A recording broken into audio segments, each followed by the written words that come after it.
Esta es una producción de Grupo Fórmula. Encuentra más contenido como este en radioformula.mx.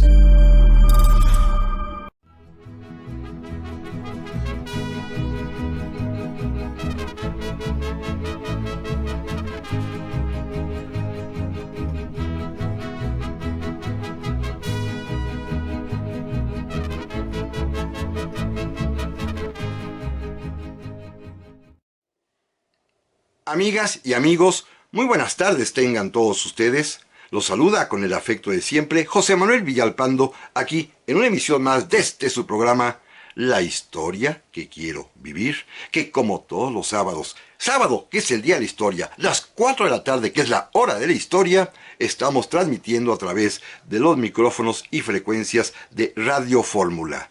Ya lo saben, en el 103.3 de FM, en la 970 de AM, ambas emisoras aquí en la capital de la República.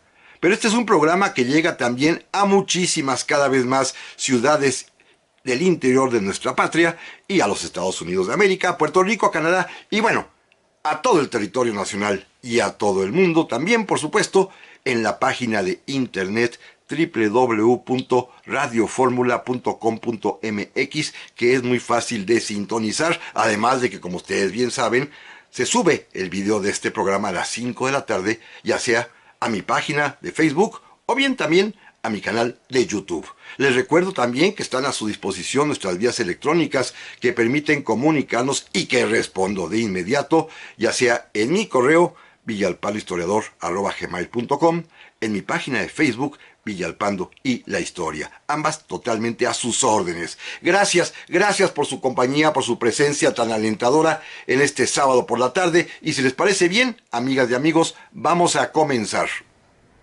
Y hoy, nuevamente, hagamos un ejercicio de estos que a mí, ya notaron ustedes, me gusta mucho, de analizar el pasado para entender el presente. Está de moda hoy en día las palabras consulta popular. Es una cuestión que se utiliza desde las alturas del poder y que, pues de alguna manera ya nos hemos acostumbrado a escuchar que cada vez que hay que tomar alguna decisión, bueno, no todas, algunas decisiones de tipo político, se recurre a la consulta popular. Hoy tratemos, en este programa, de recorrer el pasado mexicano, en los tiempos en los cuales se realizaban consultas populares. No crean que son muchos los casos, únicamente tres nada más. Y los tres, además, en el siglo XIX.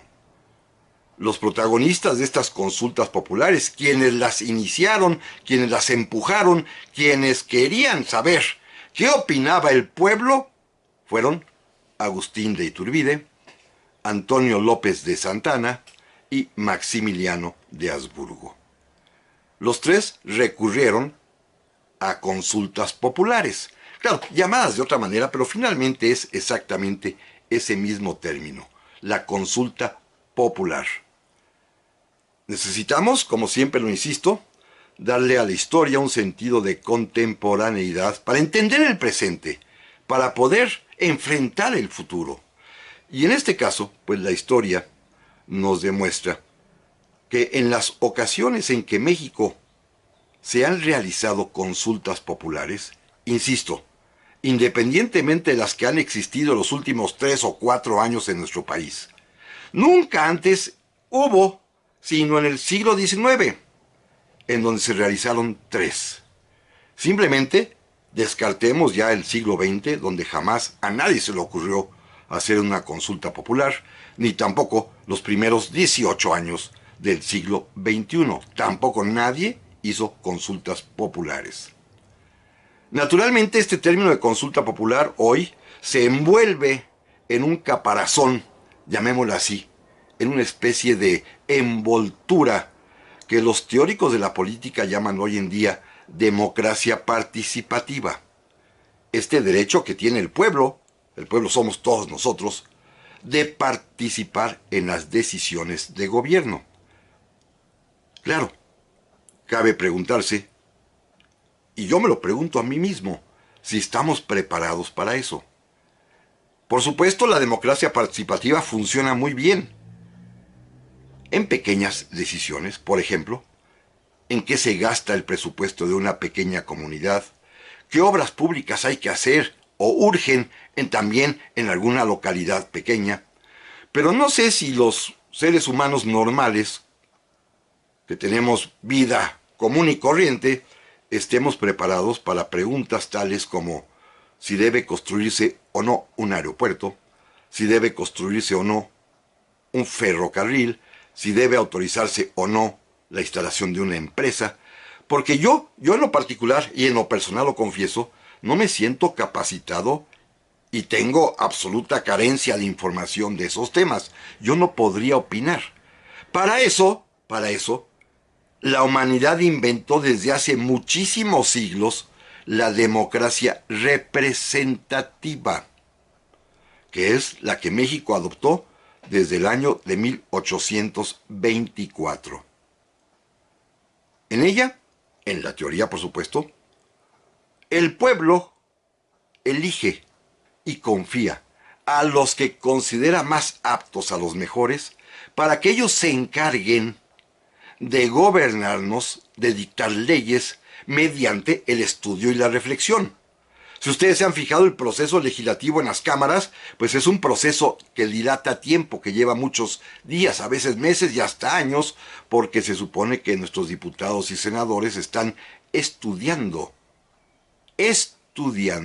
analizando, examinando las leyes que van a expedir para nosotros, para gobernarnos, porque por eso los elegimos, para que estudiaran eso. Y si de pronto nos preguntan directamente a nosotros si construimos un aeropuerto o no, pues yo no sabría qué decir. Yo no tengo ni la experiencia ni la capacidad para decidir, a menos de que lo que se quiere es decidir, pues con el corazón, ¿verdad? Con el sentimiento, atendiendo a consignas políticas. Ese es el problema de la democracia participativa y su contraparte, la democracia representativa. Pero bueno, vamos a la historia, que es lo interesante. En México, insisto, en 3 ocasiones nada más, y todas ellas en el siglo XIX, existió una consulta popular. Es decir, un ejercicio de preguntarle al pueblo específicamente algo. En los 3 casos se trató de inquirir, de saber la opinión popular, en los 3 casos, sobre formas de gobierno y sobre gobernantes.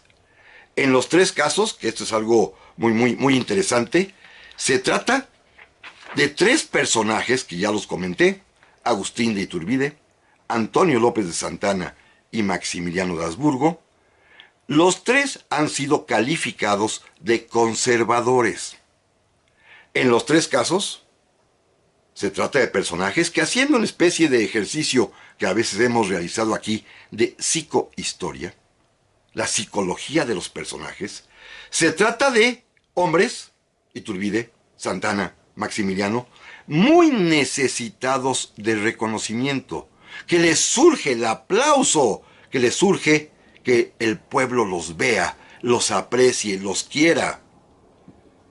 En los 3 casos, se trató de recurrir al pueblo, directamente al pueblo, para legitimar su obra, para legitimar su derecho a gobernar, para legitimar su proyecto de gobierno. En los 3 casos, fíjense, esto es muy curioso, estos 3 hombres, que repito, han sido calificados como conservadores, los 3 cerraron los ojos, no vieron, no quisieron darse cuenta de los evidentes fraudes, llamémoslo así, electorales, que había en esas consultas populares. Se dejaron engañar por sus subordinados. Se negaron a ver la realidad. Quisieron tapar el sol con una mano y ellos simplemente centrarse en lo que sus subordinados, sus allegados, sus corifeos le decían. El resultado de la consulta popular es que a usted lo queremos mucho. Esto es algo muy curioso. Repito, los 3 se dejaron llevar por el engaño, Los tres son conservadores. Los tres, repito, además también son personajes fundamentales de la historia mexicana del siglo XIX, que son cuando se hacen consultas populares en México. Iturbide, Santana, Maximiliano, los tres conservadores, los tres hacen consultas populares. Y fíjense qué curioso, los tres tienen, volviendo un poquito a la psicohistoria, esta connotación de que son actores en un drama histórico. Claro, dos de ellos finalmente serán actores trágicos, Iturbide y Maximiliano. Y en el momento culminante de su existencia, los tres van a actuar, van a aparecer en el escenario nacional.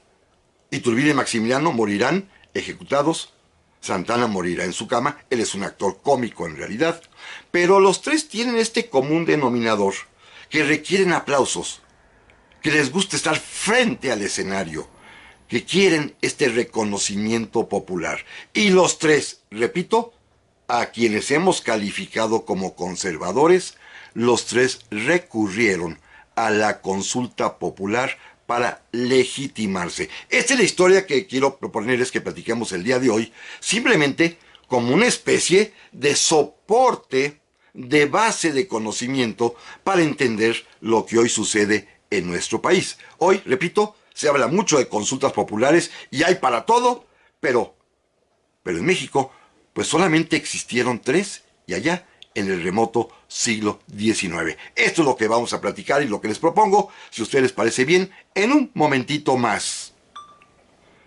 Ya estamos aquí, amigas y amigos, para el segundo bloque del programa de esta semana, en el cual estamos tratando de hacer una especie de visión retrospectiva de las consultas populares en México. Repito y reitero nada más de manera muy breve que en nuestro país, independientemente de las que hemos realizado los últimos 3 o 4 años, consultas populares para muchas cosas, en realidad han sido pocas las experiencias mexicanas que tenemos en esta materia, y todas ellas, tres específicamente, ocurrieron en el siglo XIX, las tres protagonizadas por tres personajes a quienes hemos llamado conservadores: Agustín Iturbide, Antonio López de Santana y Maximiliano de Habsburgo. Los tres en los cuales coincide su papel como de actores dramáticos, algunos trágicos, otro cómico, pero que sin embargo los tres coinciden también en una especie de necesidad íntima de reconocimiento, de aplauso. Miren, el primero de ellos es Agustín de Iturbide. Cuando examinamos la figura de Iturbide de manera muy detenida y fijándonos en esos detalles que demuestran la personalidad de los personajes históricos, resulta ser que es un hombre bastante dubitativo. Tiene dudas a cada momento. Tiene una serie de remordimientos y de cuestiones de conciencia que se pueden perfectamente bien percibir cuando lee uno sus documentos personales. Ante la historia, por supuesto, historia oficial, no se diga, parece un hombre enérgico, decidido, que un buen día decidió dar un golpe de estado, deponiendo a los virreyes, para poder él organizar un ejército, el Trigarante, comunicarse con Vicente Guerrero y consumar juntos la independencia para después hacerse del poder y convertirse en emperador de México, hasta que fue derrocado, enviado al exilio, y como se atrevió a regresar, lo fusilamos. Una historia pues muy simple y muy plana, pero en realidad la verdad no es así. Es un hombre con muchas dudas, con serias dudas. Repito, basta, y lo recomiendo enfáticamente, leer sus propios documentos, sobre todo el último, el que se llama Mi Testamento desde Liorna, que ha sido publicado y en el cual pues viene una especie de examen de conciencia del propio Iturbide con todas las dudas que él tenía respecto si debía o no convertirse en emperador, y una vez que lo hizo, las dudas que tenían de saber si estaba legitimado o no. Bueno, estas dudas las planteó desde muy temprano. Miren, como todos sabemos, la independencia se consuma, y de ello hablamos mucho el año anterior, el día 27 de septiembre de 1821, y pues comenzó la etapa que se conoce como la regencia del imperio. Recuerden ustedes, amigos, que el Plan de Iguala, que los tratados de Córdoba establecían un sistema monárquico y se le invitaba a Fernando VII o a alguno de sus familiares a que vinieran a ocupar el trono de México, y mientras esto sucedía gobernó la regencia presidida por el propio Agustín de Iturbide. Bueno, pasa algo verdaderamente llamativo.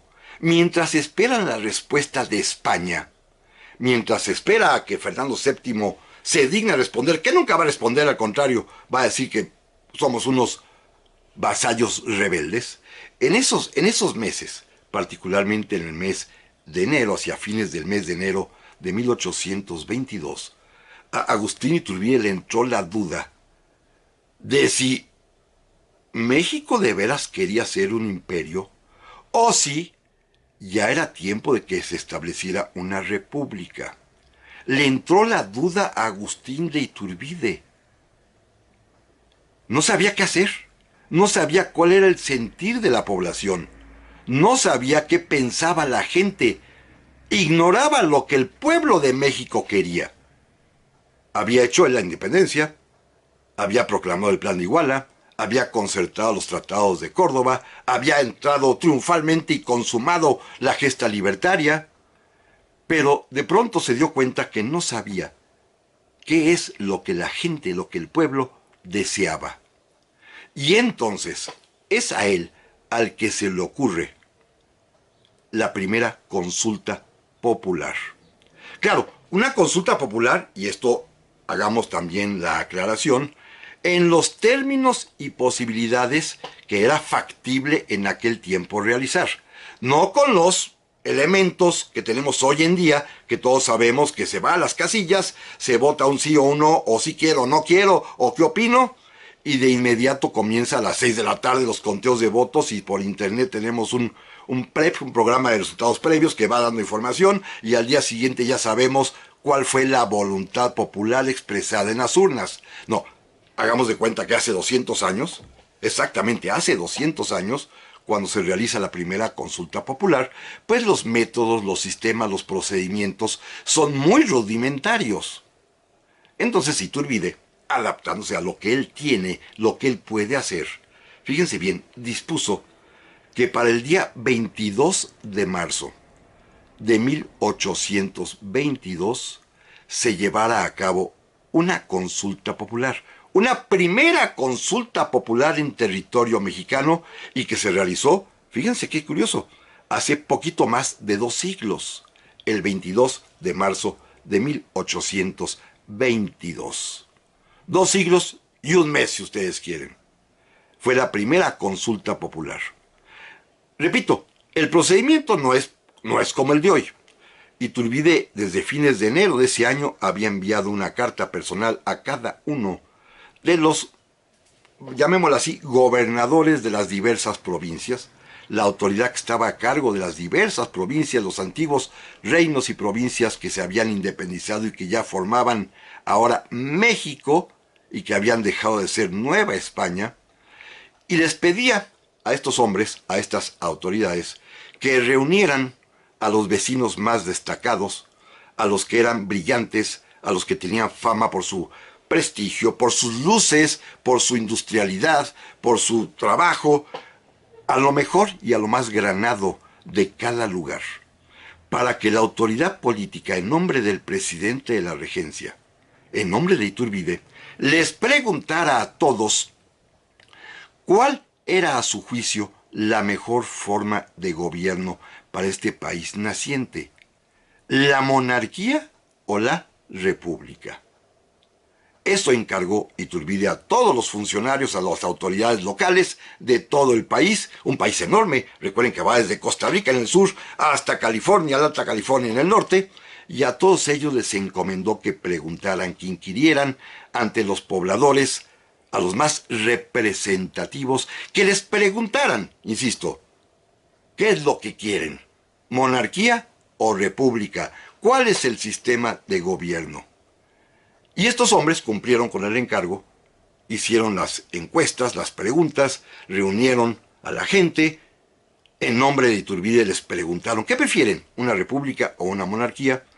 Y resultó, fíjense ustedes, que de las veintitantas provincias que había, desde Costa Rica hasta California, solamente 3 provincias, 3 nada más, se manifestaron por la forma de gobierno republicana. En Texas, en Coahuila y en Guanajuato. Estos 3 provincias, que después serán estados, expresaron que la forma de gobierno más conveniente para la nación sería la república. Pero todas las demás, y además las más pobladas, como México, como Michoacán, como Oaxaca, como Veracruz, como Yucatán, como Chiapas, como Jalisco y todas las demás, todas votaron por la monarquía. Todas señalaron que el sistema más propio, más adecuado para el México que recién nacía, era el sistema monárquico. Así que Iturbide, cuando recibe los votos, cuando recibe las opiniones, pues ya queda muy satisfecho, muy contento, muy tranquilo, y cuando llegue la hora, cuando se dé a conocer la negativa del rey de España de ocupar el trono de México, pues el propio Iturbide promoverá su entronizamiento, su elevación al trono de México, tema que por cierto tenemos que platicar mucho este año porque se van a cumplir 200 años precisamente de que Iturbide se convirtió en emperador de México. Pero ahorita lo que quiero destacar es esto: Iturbide hizo la primera consulta popular. Esta consulta popular tenía, pues por supuesto, un objetivo, el claro, definir la forma de gobierno, pero había otro objetivo, pues digámoslo así, en el substrato, en el subsuelo de la pregunta. Era saber si la gente estaba de acuerdo o no con lo que él había hecho. Él había proclamado la independencia en el Plan de Iguala, la había concertado en los tratados de Córdoba y en ambos documentos se había establecido como forma de gobierno para el nuevo país la monarquía. Quería saber si la gente estaba de acuerdo con él y claro, entonces ya quedó muy contento, muy satisfecho porque pues solamente 3 provincias se manifestaron por la república y 10 y tantas se manifestaron por la monarquía. Esto era para él el reconocimiento que buscaba, el aplauso que buscaba, el saber que la gente opinaba que lo que había hecho había estado bien hecho. A un hombre como Iturbide, que después va a morir trágicamente fusilado, como un actor dramático consumado, le era fundamental obtener, repito e insisto, el reconocimiento del pueblo, la aceptación de la gente, el aplauso de la nación. Esto es lo que quería Iturbide con esta primera consulta popular, muy a su manera, que organizó en el año de 1822. Pero amigas y amigos, si les parece bien, en un momento más regresamos. Ya estamos aquí, amigas y amigos, para el tercer bloque del programa de esta semana, en el cual estamos recordando las consultas populares que han habido en México, en nuestro país, a lo largo de nuestra historia, que se reduce en realidad a 3 nada más, y todas ellas en el siglo XIX, sin contar, por supuesto, las que ya llevamos en estos últimos 3 o 4 años. Esto es presente, no vamos a hablar de ellas. Estamos hablando de las consultas populares del pasado, del siglo XIX, ya remoto siglo XIX, y decíamos que han habido 3. Una, la que fue propiciada por Agustín Iturbide, que ya platicábamos en el bloque anterior, y 2 más, una de Antonio López de Santana y la otra de Maximiliano de Habsburgo. Las 3 empujadas, promovidas por personajes que hemos calificado como conservadores. Los 3 necesitados de aplauso, los 3 ávidos de reconocimiento, los 3 finalmente hombres que requerían saber qué opinaba la gente de sus proyectos. Pero bueno, vamos al tema que sigue y es Antonio López de Santana. De él ya platicamos hace un par de meses, ustedes recordarán, y de manera tangencial toqué también este tema de la consulta popular que él organizó. Esto sucede en el año de 1854, en la última ocasión en la que él es presidente de la República, la 11ª, la 11ª, y como gobernaba con facultades omnímodas, amplísimas. Y de pronto se enteró del levantamiento del general Juan Álvarez con el plan de Ayutla. Y sobre todo, pensando que a él lo habían traído todos, como había sido en efecto, liberales y conservadores, y de pronto se enteraba de que alguien se levantaba en su contra. Santa Anna, que es todo un actor, entre dramático y cómico, como todos sabemos, decide preguntarle al pueblo si quiere que siga gobernando, que él siga gobernando. Lanza un manifiesto el día 20 de octubre de 1854, en el cual pide que se realice una consulta popular, pero sobre todo explica sus motivos. Dice que él está dispuesto a sacrificar todo, su vida, su tranquilidad, su salud, en favor de la patria mexicana, que él lo que más desea es la felicidad de México, y por lo tanto quiere saber si el pueblo mexicano desea que se quede gobernando con facultades tan amplias o que le entregue el mando a otra persona, porque ve con tristeza que Juan Álvarez se ha levantado en armas. Entonces él quiere preguntarle al pueblo, a la gente, ¿qué opinan? ¿Me quedo o me voy? Ya dicho esto de manera coloquial, como un aporte mío, ¿eh? Esto hace Antonio López de Santa Anna. En este manifiesto avisa, por supuesto, que se va a someter a la decisión popular. Sea lo que sea que el pueblo resuelva, que se quede o que se vaya, va a obedecer gustoso el mandato supremo de la nación, que es el pueblo de México, el que se lo está pidiendo, que se quede o que se vaya. Y por lo tanto, pide que se realice el día 1 de diciembre de ese mismo año de 1854 un ejercicio, ellos llaman de inquirir al pueblo, preguntarle al pueblo, una consulta popular en términos nuestros, para que la gente exprese, dice el propio documento, libre y espontáneamente su opinión sobre dos asuntos fundamentales. Primero, si el pueblo desea que Antonio López de Santa Anna permanezca en el poder con las facultades amplias de cuales goza. Y segundo, en caso contrario, que se diga a quién ha de entregarle la presidencia de la República. Terminando esta proclama, este manifiesto, prometiendo Santa Anna, repito, acatar la voluntad popular, porque él únicamente su mayor deseo es servir a México. Ya, se organiza de pronto la consulta popular, a los 3-4 días tienen que lanzar un pequeño decreto para organizarlo, señalando que en todas las poblaciones, en todas de todo el país, la autoridad política deberá reunir a los vecinos más representativos para que integren una mesa, que haya por lo menos la autoridad y 2 o 3 vecinos para que den fe de lo que va a acontecer, para que ante ellos la gente pueda expresar libremente su pensamiento, anotando en alguno de los 2 libros que habrá en la mesa su opinión.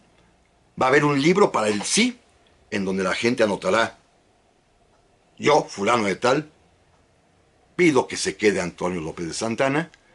Y habrá un libro para el no, en el cual la gente también opinaría: yo, fulano de tal, no quiero que se quede Antonio López de Santa Anna y pido que entregue el poder a el nombre que ustedes quieran, y el más común fue Juan Álvarez. 2 libros, uno para el sí y otro para el no, pero fíjense la característica y la curiosidad. En los 2 libros la gente que expresara su opinión debe anotar su nombre. Su nombre. Evidentemente esto después, todos aquellos que votaron por el no fueron perseguidos, lo aclaro de una vez. Pero, bueno, este es el procedimiento de aquel tiempo. Recordemos, no hay los procedimientos de voto secreto de hoy en día. Es, pues, como se les ocurría a estos señores, especialmente a Santa Anna, que la gente expresara su voluntad. La mesa, integrada por la autoridad y los vecinos notables, estaría abierta el día 1 de diciembre de 1854 a partir de las 8 de la mañana y hasta las 6 de la tarde. Fíjense, es la primera vez que se organizan las mesas de votación con el mismo horario que hoy tenemos. Y en ellas, pues, acudió la gente a expresar su opinión en esta consulta popular que organizó Antonio López de Santa Anna. Por supuesto, la mayoría de las personas que fueron votaron por el sí, escribiendo su nombre en el cuaderno, en el libro de sí queremos que se quede Antonio López de Santa Anna. Los periódicos, ya en aquel tiempo había eso sí, prensa libre y prensa además domesticada. Es muy curioso lo que sucede en la prensa. El periódico oficial, que en ese momento era el Universal, que era el periódico que alababa a Antonio López de Santa Anna, bueno, decía que fue maravillosa la encuesta realizada, la consulta popular, que la mayoría de la gente votó porque se quedara Antonio López de Santa Anna, y sacaron las cuentas. 470,000 votos por el sí se queda, contra solamente 4,000 votos por el no, que se vaya y que entregue el poder. Las proporciones son curiosas. El 99% de las personas votaron porque se quedara Santa Anna y el 1% votó porque se fuera. Estos 470,000 votos del sí equivalen más o menos al 5% de la población, calculada en ese tiempo, según los censos, en más o menos 8 millones de habitantes. Quiere decir que votaron un poquito menos de 500,000 personas, y de ellas 470,000 votaron porque Santa Anna se quedara en el poder, con todas las facultades omnímodas de que gozaba. Una minoría, el 1%, 4,000 personas, repito, votaron por que no, y se atrevieron a postular nombres de a quienes debería entregarle la presidencia, y el más significativo fue el de Juan Álvarez. Fue curioso, fíjense, Antonio López de Santa Anna ordenó primero que cesaran, que corrieran, que despidieran de sus trabajos a todos los funcionarios públicos y a los militares que no hubiesen votado. Los corrió por no participar en la consulta popular. Y segundo, ordenó la persecución por considerarlos conspiradores y traidores a la patria de todas aquellas personas que votaron por el no y que propusieron a otro candidato. Como habían puesto su nombre, habían escrito su nombre, pues fue muy fácil dar con ellos, y comenzó una cacería tremenda de disidentes, acusados, repito, de conspiración y de traición a la patria. Cuando se proclamaron los resultados, que naturalmente eran los que esperaba Antonio López de Santa Anna, que repito, también necesitaba de este reconocimiento público, de este aplauso y de esta legitimidad, aunque haya sido falsa, porque con ella podía combatir legítimamente, según él, a los revolucionarios liberales de Ayutla. Bueno, cuando se consuma todo esto, el órgano encargado de hacer las cuentas, el Consejo de Estado, no solamente confirmó que Antonio López de Santa Anna había obtenido una inmensa mayoría, el 99% de los votos a favor de que continuara en el poder, y solamente un 1% minúsculo de que se retirara y entregara el mando. Bueno, el Consejo de Estado además se atrevió a interpretar, fíjense esto qué interesante, ¿eh? El Consejo de Estado interpretó la consulta popular que fue tan favorable a Santa Anna, diciendo que la nación no solo quería que se quedara en el poder, sino que además también la nación le otorgaba un título especial, Alteza Serenísima, pero además, y escuchen esto, que esto es trascendental, interpretaron que la nación también le otorgaba a Antonio López de Santa Anna un derecho especial, el derecho de elegir y designar a su sucesor. Todo esto como resultado de una consulta popular que, evidentemente bajo la amenaza de persecución, pues la gente fue a votar por el sí. Solamente una minoría se atrevió a votar por el no, que sería perseguida, pero todos los demás pues votaron por el sí. Hicieron la consulta y Santa Anna estaba muy contento porque además lo hicieron Alteza Serenísima y, repito, le dieron el derecho de designar sucesor. Claro, a los pocos meses Santa Anna renunció y se fue del país y fracasó. Pero amigos y amigos, continuamos en un momento más Ya estamos aquí, amigas y amigos, para el cuarto y último bloque del programa de hoy, que hemos dedicado a examinar, a recorrer, a recordar las consultas populares que han existido en México, todas ellas realizadas, 3 específicamente, allá en el ya lejano siglo XIX. Ya recordábamos la que organizó Agustín Iturbide, también en el bloque anterior la que protagonizó Antonio López de Santana, y vamos a la última, porque después de ella, después de la que va a realizar o se va a realizar en nombre de Maximiliano de Habsburgo, no volverá a haber consultas populares en México sino hasta ya hace apenas 3 o 4 años. ¿Por qué? Porque ya lo explicamos en el primer bloque, la democracia participativa exige, pues, demasiadas condiciones para ser efectiva y operativa, y por eso México optó desde hace 2 siglos casi por la democracia representativa. No repetiré los argumentos, solamente diré que en una democracia participativa se entendería que para poder definir una política pública, todos los ciudadanos estamos capacitados para entenderla, para comprenderla y para decidir cuál es la mejor para un país. Y no sé si todos estemos capacitados. Yo personalmente, José Manuel Villalpando, a menos no lo estoy. Así que bueno, estos ejercicios de democracia participativa llamados consultas populares, repito, pues los hubo en México, allá en el siglo XIX, por 3 personajes a los que hemos calificado de conservadores y a los que además también pues les era importante, era necesario para su vanidad el aplauso y el reconocimiento. Vamos al último de ellos, que es Maximiliano de Habsburgo. Miren, si hay alguien que también merece un ejercicio de psicohistoria, es el propio archiduque Maximiliano. Un hombre con dudas tremendas a lo largo de toda su vida, con, francamente, momentos, hoy llamaríamos de depresión, con maneras de resolver sus problemas que ya sabemos, lo hemos platicado aquí, a base de usar drogas, y con, pues, problemas muy graves de comprensión y de adaptación al medio al cual él quiso voluntariamente venir. Quería ser alguien en la vida. No quería permanecer en la sombra de su hermano mayor y por eso arriesgó todo para ocupar el trono de México. Pero es un hombre también con inteligencia. Y cuando allá, en el año de 1863, en octubre, se presentó en el Palacio de Miramar, residencia de Maximiliano de Carlota, la comisión mexicana que iba a ofrecerle el trono de México.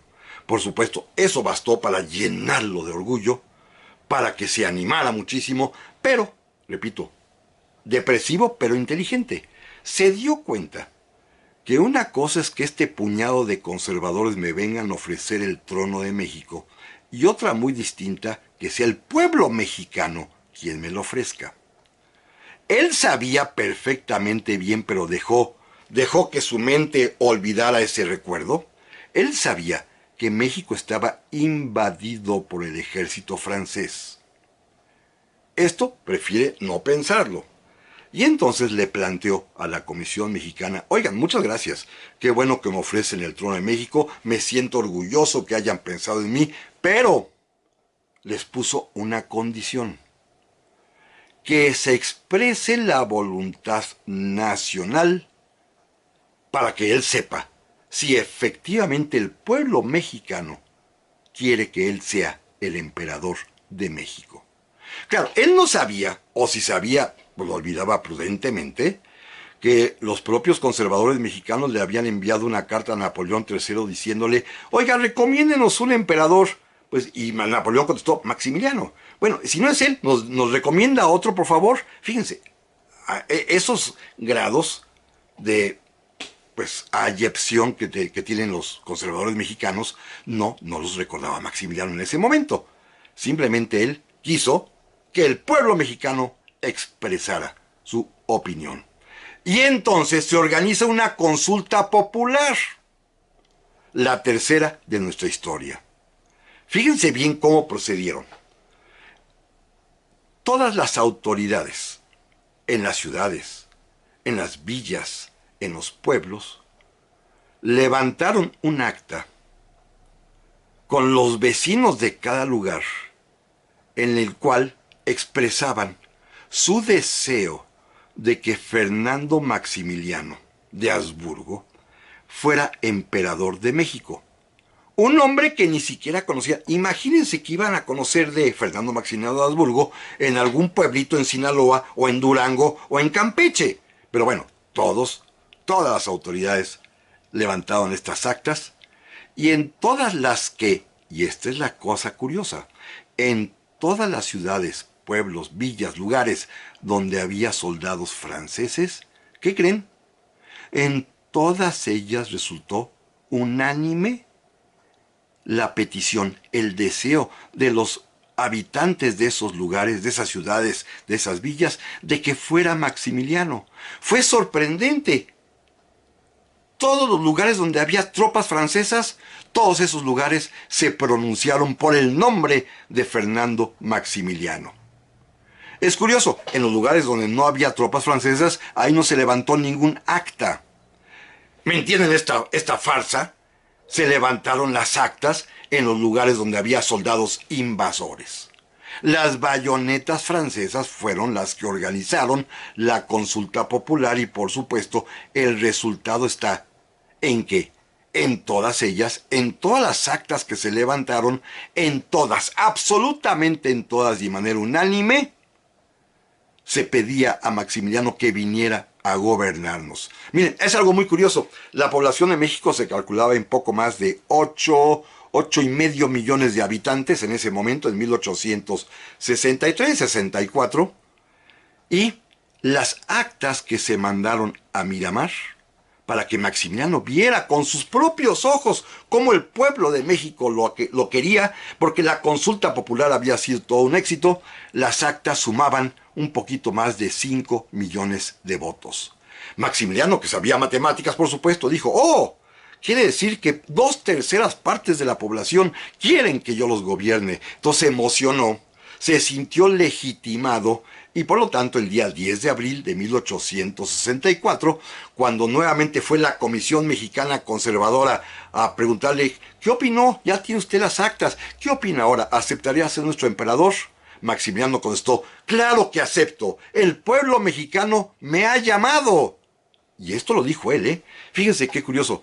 Cuando llega a México, lo primero que hace en una proclama en la cual da a conocer, pues, que ya llegó, dice que él viene porque así se lo pidió el pueblo mexicano, con un discurso muy bonito: mexicanos, vosotros me habéis llamado. Vuestra noble nación, por una mayoría espontánea, me ha pedido velar por todos ustedes. Una mayoría espontánea. Maximiliano, repito, él se atolondraba solito, automáticamente solito, para evitar pensar que esas actas habían sido levantadas con la presencia de las bayonetas francesas. Él solito se atolondró.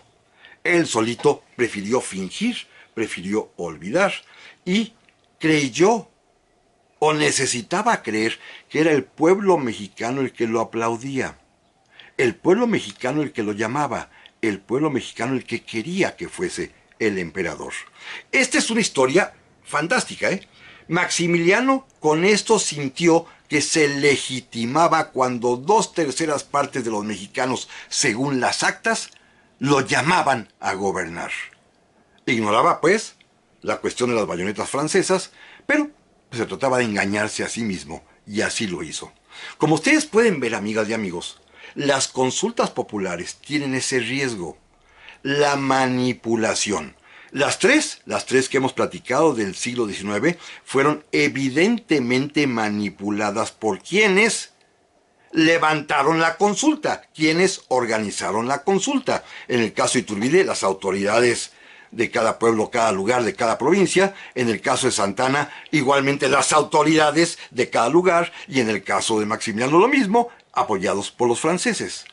Este es el gran riesgo de la democracia participativa en México, el gran riesgo de las consultas populares, que hoy en día, si bien el órgano electoral es un árbitro que es totalmente imparcial, pues las consultas populares se manipulan por otra vertiente, como todos sabemos, la de la publicidad, la de la propaganda, la de las redes sociales, y pues son absolutamente, repito la palabra, manipulables, como lo demuestra nuestra propia historia patria. En México hemos tenido ya la experiencia de consultas populares, es decir, de democracia participativa ya en el lejano siglo XIX, insisto, con Iturbide, con Santana, con Maximiliano, con personajes conservadores que estaban necesitados de reconocimiento y que querían obtener legitimidad a través de preguntarle al pueblo directamente lo que quería.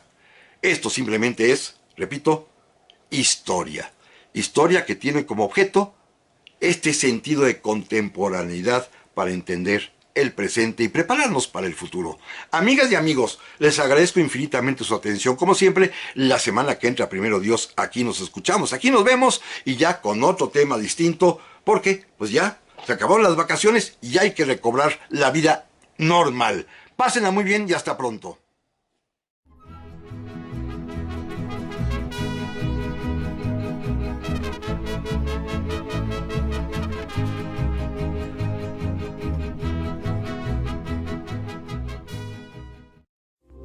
Esta fue una producción de Grupo Fórmula. Encuentra más contenido como este en radioformula.mx.